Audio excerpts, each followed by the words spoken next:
drummers usually suck at music theory. You may not like it, but you know it's true. And I have also fallen for that trap, being very honest, and I'm currently working on it. And in this process of working on my music theory chops, I actually devised a very interesting and very effective practicing rig that I wish somebody had told me about before. But well, I'm telling you about it now. And for those of you who already own an electric drum kit and a computer, you already have basically all you need for it. I'll break that all down in a moment, but first let me clear out of the way the notion that drummers don't need to study music. It's usually assumed that a good chunk of music theory doesn't apply to drums simply because drums are mainly rhythmical, and a lot of what people think about when they think of music theory is more melodic and harmonical in nature. But even if we're talking only about rhythm, there's already a plethora of concepts that every drummer should understand. And I think a good part of the issue comes from the fact that rhythm is one of the most primal, it is the most primal part of the moving parts that comprise music. And since that's the case, we usually have the misguided notion that we understand rhythm, when in reality we're barely dipping our toes in the water. And grasping rhythm through the perspective of music theory allows for a much deeper understanding of concepts such as duration, intervals, subdivisions, syncopation, just to name a few. Plus the whole side of being able to read and write music, which even for those who don't think they need it, can be extremely helpful. Just the possibility of writing down musical ideas so you don't forget them is already a big plus. But the main benefit is something a lot less tangible. The more you become acquainted with music notation, or rhythm notation in this case, the more music can become visual in a way. Without meaning to bring us into the realm of synesthesia or anything like that, but I do think you start to develop a more spatial understanding of rhythm, and that can unlock some serious drumming out of you. But outside of rhythm, it would be a big mistake to think that simply because drums are mainly rhythmical, melody and harmony or other aspects of music theory don't concern us. Although us drummers are usually less tuned to pitch, tonality, progressions and so on, it doesn't mean they don't pertain us. Everything that makes sound has a pitch and tone. It may or may not be working in harmony with other sounds. And even if we choose to ignore that, we play to melody and harmony, don't we? Meaning that the better we understand those as well, the better we will be able to fulfill our roles as drummers. So you still think that theory is just for piano players? So let's get to what I came here to share with you, the ultimate practicing setup for drummers. And it all starts with one app in particular that I use and I recommend, which is called Earmaster, which is fantastic for music theory and ear training. Even though this video is from the perspective of a drummer, the app covers all bases, and any musician will benefit a lot from using it. I won't be going over everything it does, there should be plenty of review videos around that cover that already. I'll stick to a single feature in the app, which is the customized exercise area, and more specifically, the rhythm side reading feature. Even though the feature is called rhythm side reading, the idea here is to develop a solid inner clock and to hone precision. The way it operates is by giving you a random notation that follows your specified parameters, such as number of bars, time signature, note values and patterns, tempo, and more. You can also change how strict you want the app to be when it comes to precision. If you click on begin, this is where you'll be taken to. This is the exercise area. Here, you'll be given a series of questions where all you have to do is use the claps at the bottom to perform the notation in front of you following a tempo. Okay, I'll get to why this is awesome in a moment, but first a word to those of you who don't know how to read this yet. Earmaster has a whole section called Beginner's Course, which you learn everything and more that you need in order to be able to read this. And when it comes to rhythmic notation, which is what you need to be able to perform this exercise, it's actually very simple. It's something that you can learn very quickly. So if you don't know it yet, don't feel intimidated by it. Just get the app, go through the beginner's course as quickly as you can, and you'll see that you'll get the hang of it in no time. Another thing to keep in mind is that nothing beats getting a proper music teacher, alright? So if you have the chance to go to proper classes and get a proper teacher, just do it. But luckily nowadays we have plenty of tools and plenty of ways to learn and to develop our skills on our own. And Earmaster is definitely one of the greatest I can think of.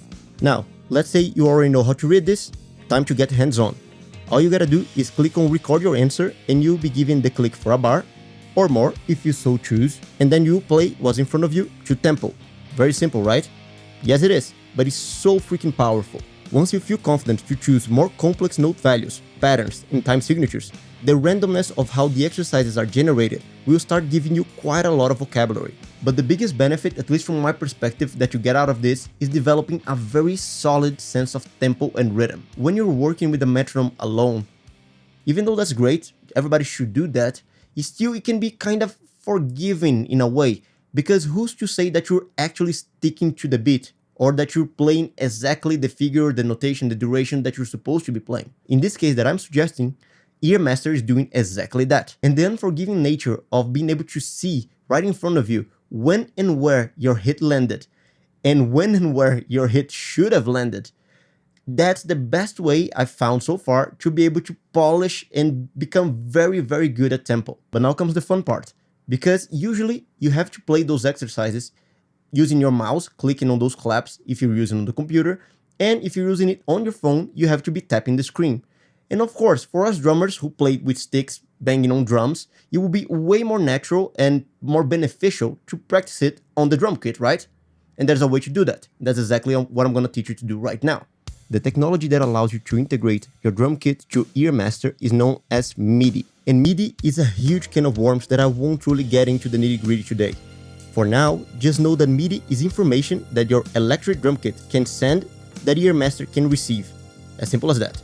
And if you want to know more about what you can do with an electric drum kit and MIDI, there's another video somewhere in the screen where I go over using MIDI to record electric drums to a higher standard.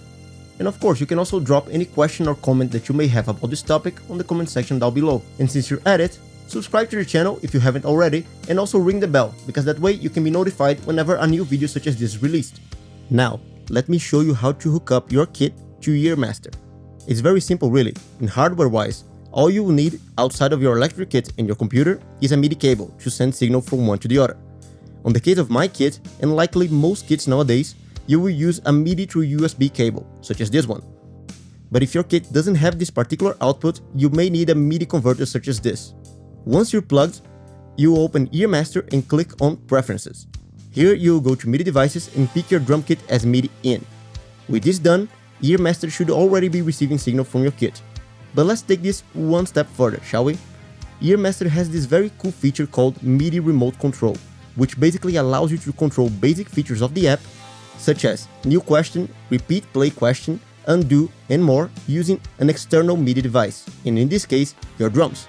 So rather than going back and forth from your computer to the drums, you can assign parts of your kit to trigger those functions and do everything from your drums tool. The way to set it up is simply by going to your drum module and checking what MIDI note is being triggered by which pad. In the case of my kit, the Roland TD17, I do it by pressing Other and then MIDI note. And if you want to know quickly the note for a particular pad, just hit it and it will be selected on screen. Depending on your drum kit, you might have to go through different routes for this, so just check your kit's manual to be sure. What I did, which I think is quite handy, was simply assigning tone 1 to be the repeat/play question button, and assigning the floor tom to be the new question button. And I play the notes for the exercises on the snare. And voila! I can just set up the exercises from the computer, begin, and do all the rest from the drum kit. It's also a good idea to extend the amount of questions, like that you can practice for longer without having to leave the drums. So that's it, that's the practicing setup that I came up with to work on my drumming. What about you? Do you have any system or any tool that you like to use to practice that you think that can be useful to other people? Please share it with me and everybody else here in the comment section. And if this video was interesting or useful to you in any way, please consider subscribing, ringing the bell, doing the whole shebang. And also, if you want to help us even further, you can listen to our music on Apple Music or Spotify, and also follow us on other social media such as Instagram, X, or Discord, where we can keep the conversation going. And with all of that said, there's only one thing left, which is you should never let anybody tell you what to dream about. And remember that I'll see you when I see you.